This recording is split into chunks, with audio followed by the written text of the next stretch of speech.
Teman-teman semuanya, kembali lagi pada channel kita di Misteri Kejawen. Pada malam hari ini kita akan mengangkat satu tema yang sangat luar biasa, dan kita akan kedatangan tamu juga yang sangat luar biasa, yaitu di sebelah saya ada Bang Rohmat yang akan menceritakan kisahnya tentang di dunia mistis. Nah teman-teman, sebelum kita dengarkan cerita dari beliau, jangan lupa untuk like, komen, dan subscribe ya. Oke, baiklah, langsung saja akan ke narasumber kita dari samping saya. Selamat malam Bang Rohmat. Selamat malam Mbak. Gimana Bang kabarnya malam hari ini? Alhamdulillah baik-baik Mbak. Alhamdulillah. Nah, sebelum cerita, sapa dulu di teman-teman di Misteri Kejawen biar mengenal panjenengan lebih tahu ya siapa Bang Rohmat gitu. Karena ini kalau nggak salah sudah kali yang kedua ya kita wawancara seperti ini ya, iya, yang kedua kalinya. Guys, sapa dulu Bang untuk pemirsa. Halo, assalamualaikum pemirsa Misteri Kejawen. Nah, di sini saya akan menceritakan tentang pengalaman mistis saya. Itu saat munculnya atau hebohnya munculnya candi di Gunung Klothok.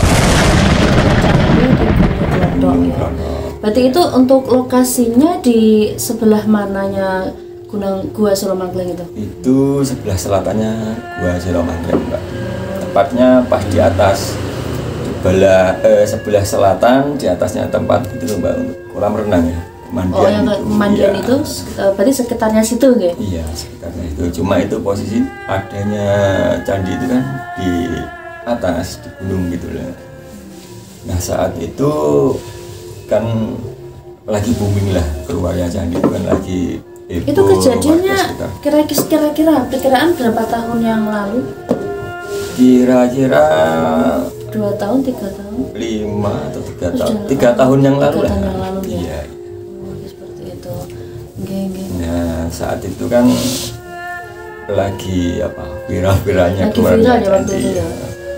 Terus suatu hari saya kan juga ingin tahu seperti apa kok orang-orang bilang banyak ada muncul sebuah candi. Kemudian saya kan posisi ya jalan-jalan lah sama keponakan saya yang usianya kurang lebih saat itu 10 tahun. Terus akhirnya saya jalan-jalan, terus saya lewat itu jalan tembus. Di situ kan banyak warung-warung. Sebelum naik ke puncak candi itu ya biasa saya mampir ke warung dulu, saya ngopi. Itu jalan kaki gitu ya? Iya, jalan kaki. Mendaki gunung. Iya. Terus saya di warung itu habis sambil mau beli bekal lah buat nanti beli minum sama jajan keponakan gitu. Kan namanya anak kecil nanti kalau di atas nggak ada makanan rewel kan susah Mbak juga soal tempatnya kan di tengah hutan. Terus akhirnya setelah ngopi saya lanjut perjalanan, terus berhenti sejenak di pos perhutani. Nah di situ kan ada penunjuk arahnya ke arah candi yang ditemukan itu.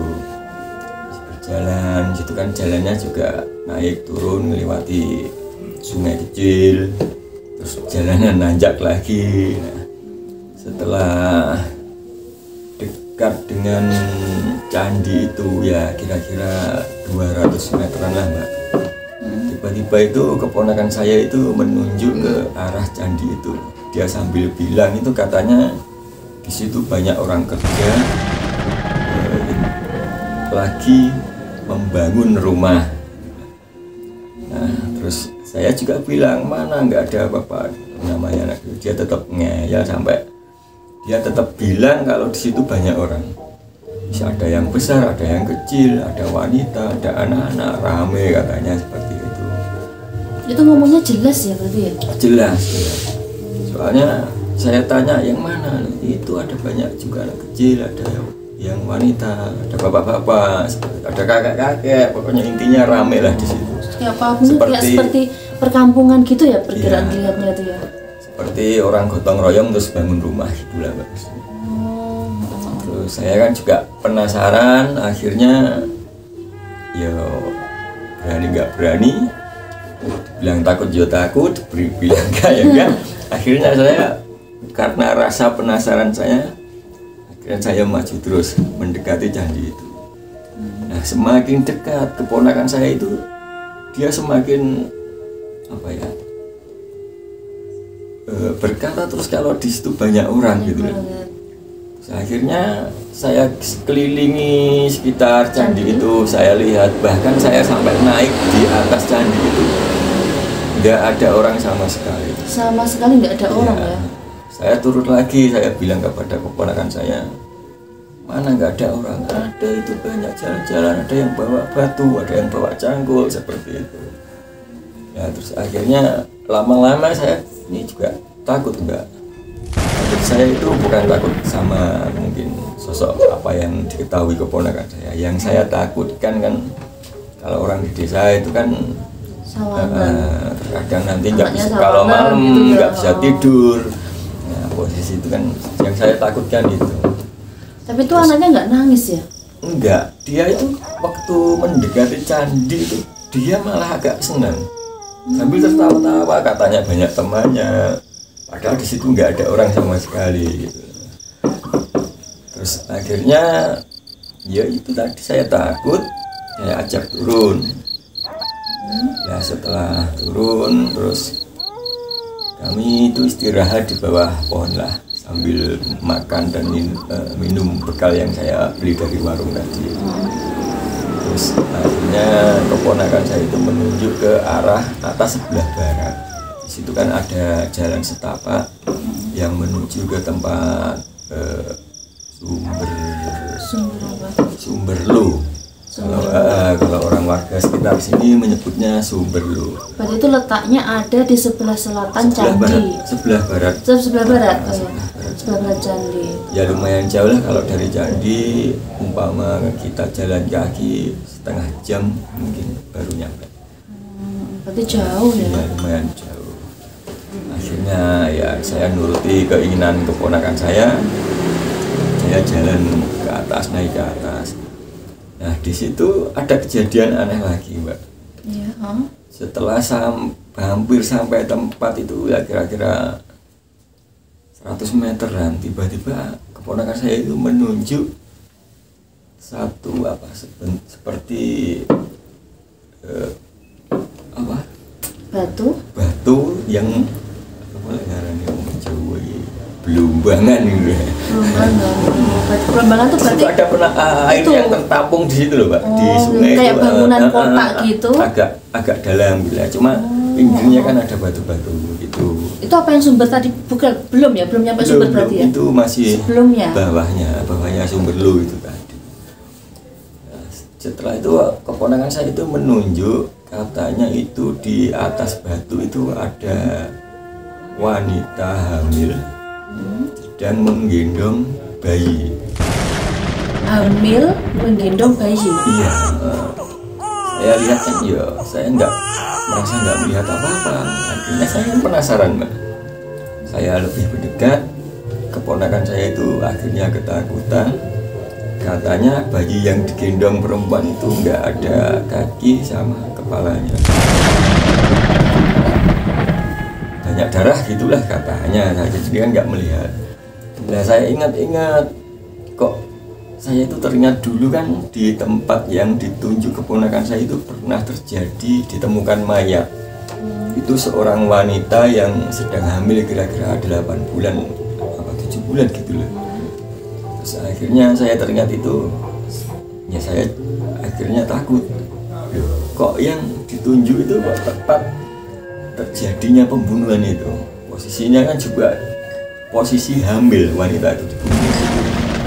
Jadi dulu itu di situ ada pernah terjadi pembunuhan ya itu? Iya ada, itu pembunuhan, tersangkanya ya tetangga desa lah.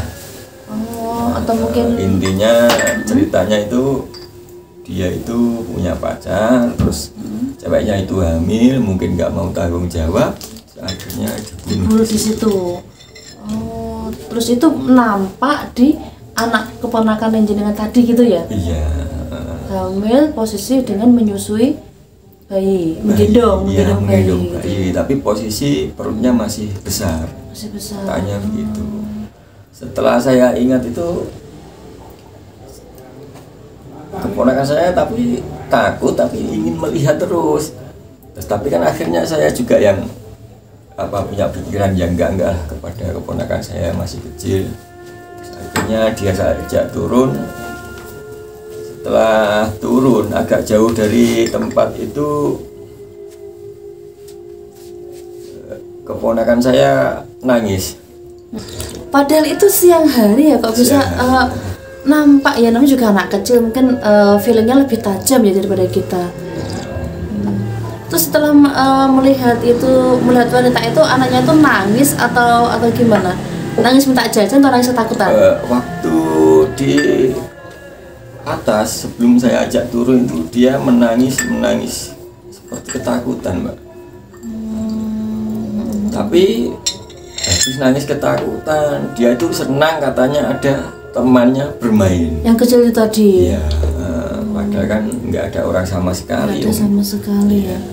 Dan itu posisi Bang Mat waktu di situ apa sama sekali juga nggak ada orang gitu? Apa hanya sendirian atau mungkin kan biasanya kan kalau di pegunungan ada yang itu tetap anak naik gunung itu apa namanya? Pendaki gitu, nggak ada sama sekali ya waktu itu? Nggak ada sama saat itu, nggak ada. Soalnya yang biasanya kalau orang yang suka mendaki itu kan berangkat ke atas kan. Oh sore, iya Mak. Ini kejadiannya pas waktu siang hari ya. Iya. Seperti itu kejadiannya ya. Mungkin ada pengalaman mistis lagi seputar daerah situ, Bang Mat? Ada, itu beberapa hari kemudian, 1 minggu lah kurang lebih saat itu. Saya kan juga punya hobi mendaki gunung itu kan, saya punya hobi lah. Iya. Akhirnya saya mendaki buat liburan. Kalau libur kerja itu kan saya biasa naik gunung seperti itu. Nah, saat itu saya berangkat dari rumah itu jam 7 pagi, nyampe di puncak sekitar jam 10 lah. Ya, terus akhirnya saya itu sama siapa Bang Mat itu? Siang. Itu kejadiannya apa juga di gunung tadi itu atau beda gunung? Iya, yang saya lewati itu tetap di candi tadi itu? Tetap di candi itu. Yang saya lewati tetap ada wanita yang perutnya besar itu tadi. Oh, juga lewati situ juga ya? Saya juga lewat situ. Cuman itu selang beberapa hari setelah kejadian tadi itu. Iya. Oh, seperti itu. Terus akhirnya setelah dari puncak saya mau turun, mau pulang. Saya lewat jalan yang sama yang waktu saya berangkat. Nah, di situ saya melewati tempat itu, kalau orang sekitar sana itu menyebutnya dengan DDW. Sebelahnya itu kan sebelah utaranya DDW itu ada sumber. Setelah sumber itu ada namanya Gunung Semut. Baru nanti setelah Gunung Semut itu tadi sumber lo itu tadi. Sebentar, bisa ditegaskan ya, DDW itu apa? Maksudnya DDW itu sumber atau gunung atau apa? DDW itu nama tempat, nama bukit kecil gitu. Oh, gitu. Cuma orang-orang sekitar sini kan menyebutnya DDW. Dan jadi kan posisinya ada di selatan DDW. Iya, lewat dari puncak itu kan turunnya lewat sebelah selatan DDW itu. Saya berjalan, setelah saya melewati DDW kan ada sungai kecil. Ya, setelah melewati sungai kecil itu saya seperti orang bingung lah, Mbak. Saya kehilangan arah di situ. Saya itu sudah jalan, kalau dari atas itu kan lihat kota Kediri kan udah kelihatan jelas, Mbak. Logikanya kalau kita semakin di atas, enggak, kalau kita tersesat, kalau kita melihat kota Kediri, saya berjalan ke arah kota itu kan pasti sudah nyampe rumah. Ya benar-benar. Anehnya dari sungai itu DTW itu saya turun ke bawah itu, tiba-tiba itu saya berada di atas lagi. Padahal itu sebenarnya turun ya? Turun, padahal sebenarnya saya itu kan udah, kalau sekitar situ kan sudah apalah jalan-jalannya, mau turun apa mau naik gitu. Saya itu turun terus ya itu tadi tiba-tiba kok saya ada di atas lagi, saya berada di tempat yang sama itu yang namanya di sungai DTW itu. Akhirnya sekitar jam 11 saya itu cuma jalan turun naik tapi tetap saja di situ. Itu sampai berapa kali Bang Mat itu? Banyak Mbak, itu saya kira-kira di situ jam 11 siang sampai setengah 6 mau maghrib saya belum bisa keluar dari situ. Berarti kayak dibingung nih ngono ya? Iya. Ya, terus saya dengar suara adzan maghrib, saya berhenti di yang namanya Sumberlu itu tempat saya istirahat itu persis di sumbernya. Saya kan bingung, terus saya sampai akhirnya saya itu sempat bilang saya nyerah kalau saya nggak bisa pulang karena diganggu penghuninya situ. Saya bilang saya nyerah, saya sampai teriak, saya sama melambaikan tangan, saya menyerah lah, intinya seperti itu. Loh, itu berarti sebentar, itu kan posisi di hutan ya Bang Mat ya? Iya. Tapi masih masih mendengar azan ya? Apa dekat dari perkampungan itu? Lumayan kan. Tapi masih dengar ya azan ya? Iya masih dengar. Nah, setelah saya itu putus asa, soalnya dari siang sampai maghrib bolak-balik nggak gitu. bisa pulang, tetap saja di lokasi itu. Akhirnya saya pasrah, saya duduk istirahat, terus saya berteriak itu tadi, saya melambaikan tangan, saya menyerah sampai saya bilang gitu. Nah, setelah itu saya itu minum, terus saya cuci muka, saya naik ke atas batu di tepi jalan setapak itu, yang tempat saya cuci muka itu tiba-tiba di situ ada satu sosok gitu, pakai itu loh Mbak, baju kebaya sama apa? Jarit. Nah, itu pakaian Jawa dulu gitu ya? Iya, dia pakai sama pakai itu topi yang petani besar seperti topi petani itu. Nah, orang itu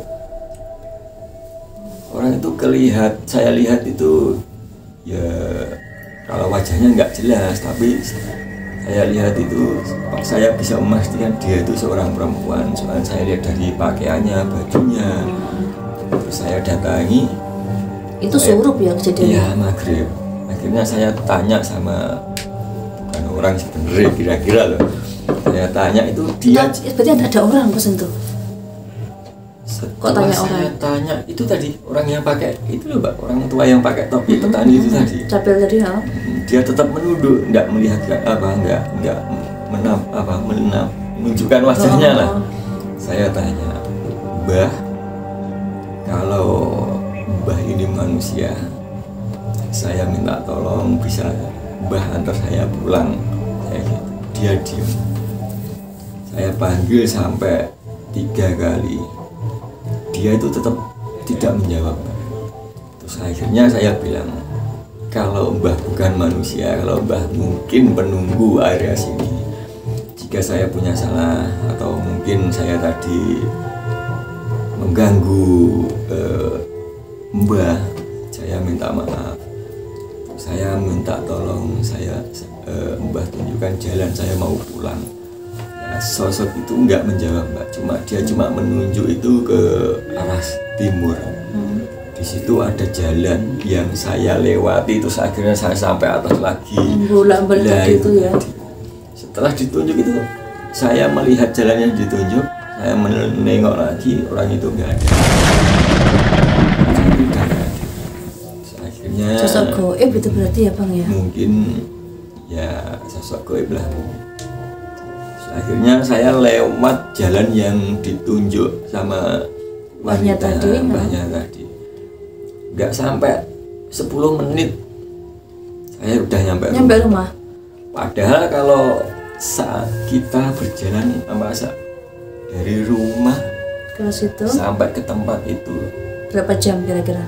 Berapa menit? Kira-kira hampir 1 jam. Hampir 1 jam. Iya, tapi anehnya saat setelah itu ditunjuk kok apa saya jalan itu cepet gitu ya? ruwingan gitu loh Mbak, nggak terasa. Kok tiba-tiba cepat nyampe rumah. Hanya ditempuh 10 menit. 10 menit perkiraan nyampe lah rumah. ya. Dan sosok beliau itu sudah hilang. Sudah hilang. Setelah dia menunjukkan jalan itu, saya tengok lagi, dia sudah hilang. Itu gimana? Itu ada perasaan merinding atau takut atau gimana waktu ketemu dengan mbahnya yang tadi itu? Saat ketemu yang saya baru melihat itu, cuma saya kaget. Tadi saya cuci muka nggak ada orang, kok tiba-tiba di situ ada orang. Sedikit kaget lah. Saya tanya yang ketiga kali, saya biasa. Di pikiran saya itu manusia soalnya. Kok saya tanya ya itu tadi dia nggak mau jawab. Tapi mukanya nggak kelihatan ya? Nggak kelihatan. Udah lumayan ngeri ya kan seperti itu sebenarnya ya. Kalau memang setahu saya di area Gunung Klothok kan memang tempatnya angker lah gitu. Angker seperti itu ya. Banyak tempat-tempat yang ada penghuninya, ada penunggunya seperti itu. Berarti di area situ itu banyak ya Bang ya, untuk sumber atau gunung-gunung itu, anak-anak gunung banyak di situ ya. Banyak, namanya juga sendiri-sendiri. Banyak. Dan ini Bang Rahmat salah satu yang mempunyai banyak pengalaman di situ, gitu ya. Dan ini ya warga kampung asli daerah Gunung Klothok jenengannya? Iya, saya asli warga kampung Gunung Klothok. Iya. Dan akhirnya pulangnya dengan selamat sampai rumah itu ya. Dan sampai rumah itu kira-kira masih dihantui lagi atau tidak? Atau didatangi sosok-sosok lagi dari DDUW tadi, atau aman-aman saja sampai sekarang gitu? Saat itu aman-aman saja. Padahal itu jenengan sempat diketahui dengan sosok goib ya, ditemui lah intinya. Nah, Bang Mat mungkin ada pesan-kesan untuk para teman-teman yang mendaki gunung di area Gua Selo Mangkleng agar mungkin lebih waspada, lebih bisa menjaga diri atau gimana gitu. Pesan-pesannya monggo bisa disampaikan ke teman-teman yang lainnya. Nah, pesan saya untuk teman-teman atau mungkin orang-orang teman-teman yang suka berwisata khususnya di area Gunung Klothok, pesan saya hati-hati, apalagi untuk para pencinta alam, teman-teman yang suka camping di Gunung Klothok, itu pesan saya hati-hati, soalnya jalur yang dilewati teman-teman pecinta alam, teman-teman yang suka camping atau seperti itu, jalur yang dilewati itu memang sangat wingit atau sangat angker. Bukan saya aja yang pernah dibikin bingung sama penghuni atau penunggu itu. Banyak kejadian yang aneh memang. Ya, pesan saya hati-hati untuk para pecinta alam, untuk wisatawan yang berkunjung ke Gunung Klothok. Tetap jaga sopan santun. Kata-kata kalau bercanda atau tertawa ya jangan terlalu keras lah, dikontrol lah. Soalnya kita nggak tahu, soalnya kan mungkin makhluk halus yang bisa melihat kita nggak bisa melihat mereka. Masalahnya ya, mereka bisa melihat kita dan kita belum tentu bisa melihat mereka. Gitu. Nah,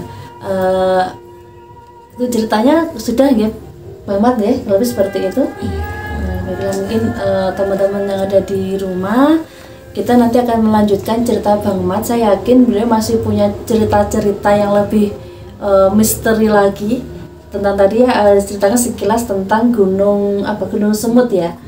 Nah, baiklah, nanti untuk seputar mistis yang ada di Gunung Semut nanti akan diceritakan Bang Mat di pertemuan kita selanjutnya gitu guys, karena kita juga waktunya sudah lumayan lama. Dan buat teman-teman semuanya yang ada di rumah, jangan lupa ya untuk terus dukung channel kami, channel kita. Jangan lupa untuk like, komen, dan subscribe. Nah, sampai ketemu lagi di pertemuan berikutnya. Saya ucapkan terima kasih Bang Mat. Saya masih menunggu kehadirannya di session berikutnya, guys. Terima kasih, selamat malam buat teman-teman. Terima kasih banyak. Bye bye. Ketemu di berikutnya ya.